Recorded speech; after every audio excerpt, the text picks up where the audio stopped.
Greetings viewers, welcome back to Kenny Chan's channel aka 讲车仔. Now, let me just make a disclaimer here. I originally don't want to do this video. It's just that I don't know if anybody will watch it. Well, since I bought this car recently and I felt like it was interesting to talk about, so why not just went ahead and talk about it, right? So without further ado, let me just make some introducing for this car. So this car right here today we are featuring is called the West Coast Flyer, and as you can see, it's a Hot Wheels Fantasy casting. It's well, what can you say? A train on steroids? Is that what you call it? It's like a locomotive train, you know, like those old school one where you see it appears in Polar Express, I believe. But so this particular West Coast Flyer, I just stumbled it recently in like just random stores somewhere else, and when I take a look at it, initially I thought this was a brand new model for the basic lineup or whatever. And after some researching, I realized this is not a brand new model. So this West Coast Flyer has been appeared as a Hot Wheels ID before, and it's just that this basic version, I think what they did here is basically a retool. So what I mean by that, so the ID version, usually the base is clear, so that means they had to do it in plastic to make the chip on the base to be see-through, right? And right now the one that you see on the screen right here, this one is plastic body, metal base, whereas the ID version, I'm going to assume that one is metal body and plastic base. So if anybody out there has the ID version of the West Coast Flyer, let me know, is it a metal body and plastic base? So this West Coast Flyer right here is kind of like a continuation of Hot Wheels train models. Yeah, Hot Wheels train models, you heard me right. So previously in Hot Wheels history, they have a couple of train models in their basic lineup as well. Everybody knows the Railroader, maybe the Locomotorin. So they have a couple of train models in their basic lineup as well. So basically what I mean by that is that they have basic wheels like this.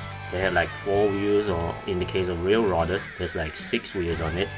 And one of the wheels, or maybe 2 of the wheels that's supposed to be on the train, like a 6-wheel train like this, some of the wheels are going to be fake, like this one right here. So the Railroader also features a fake wheel on the back and the front. And this one, the West Coast Flyer, has one axle of fake wheel, and that's it. So I think, yeah, it's a pretty good trade-off. I mean, they cannot put another axle in here. It's not possible anymore due to cost cutting. Previously, if this train came out earlier in the Hot Wheels history, I think they would have 6 axles as well. So without further ado, let's take a closer look at the casting itself. And the styling of this train, this model right here, is inspired by those old locomotive trains with a bit of a hot rod twist on it. So initially I thought this model looked cool. I thought it looks modern while being a classic train at the same time.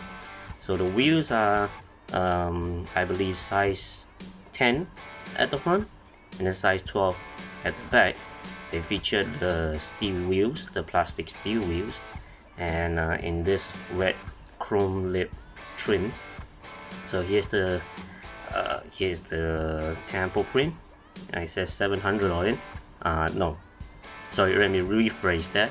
It says 700 on it, and it has like a red lightning bolt pattern. So the front is pretty simple. It kind of looks like that the Gundam, the Zaku, right? It kind of looks like that, right? With just one headlight, and then some extra lights at the bottom. So if you notice the front lip, it kind of has that angle right here where it's supposed to be flat, right, on like a normal train.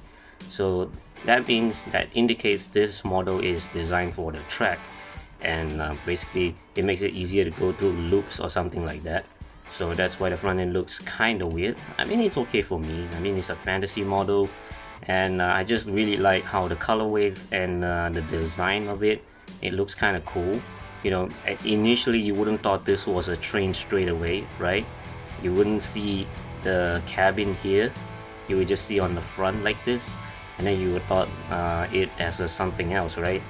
So it has I would only assume maybe like a V8, but there's no way a train like this only can spot a V8 now, is it? That engine should be massive. So yeah, and then let's take a look at the closer detail of the wheels. So the wheels actually, the detail is actually really good.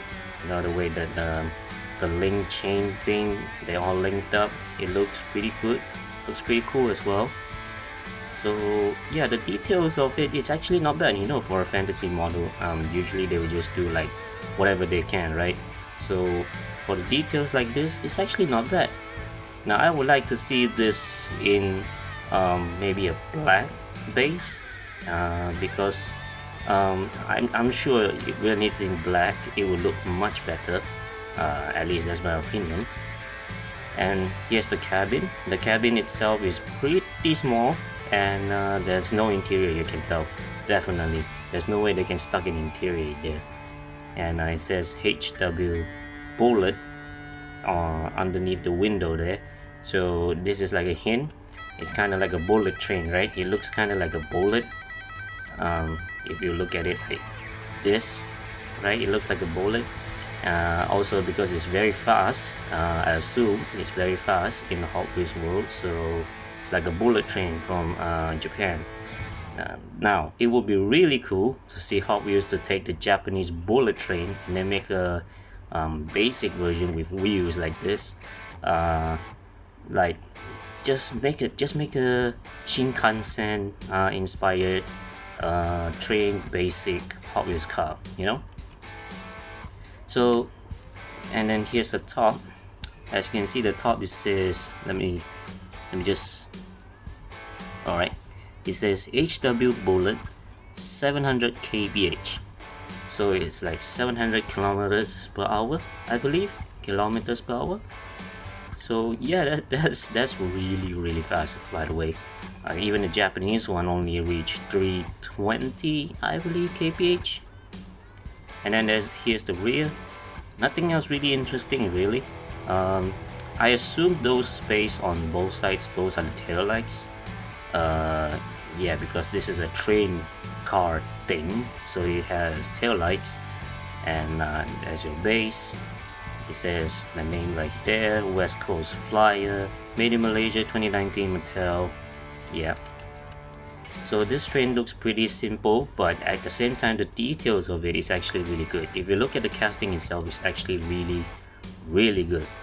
So another thing about this train car thing that Hot Wheels usually do is that it's not only in the basics they did this. They have like the rapid transit lineup of trains, right? They had like that lineup of trains is like connecting together. You can connect with the other trains, whereas this one doesn't have a hitch. So this one you cannot connect it to anything.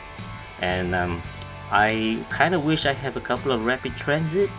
I don't know if I can find it in nowadays, in the year end of 2023. I don't know if I can still find some rapid transit selling it somewhere, because overall trains in Hot Wheels is not really everybody's forte. Let's just say fantasy models in Hot Wheels collector world is not really that like popular. Some fantasy models, yes, like the Bone Shaker, Twin Mill, maybe even like some other like Cool Combi or something like that, but most fantasy casting didn't get the treatment that I think it's supposed to have, because honestly, if you look at the design of some fantasy castings, they really stand out. I would say some of them looks even cooler than possibly like real cars or something like that. So here's a little bit of a short review of the Hot Wheels West Coast Flyer. Now, usually my videos I would say, oh, companion piece time, right? But unfortunately, this train right here, I don't have the companion piece. I don't have any companion pieces to go along with it. So yeah, that's a bit of a bummer. But yeah, next time if I find a rapid transit, maybe I can have like a, companion piece or something like that. So yeah, thanks for watching. Please like, share and subscribe to my channel for more to come. Bye.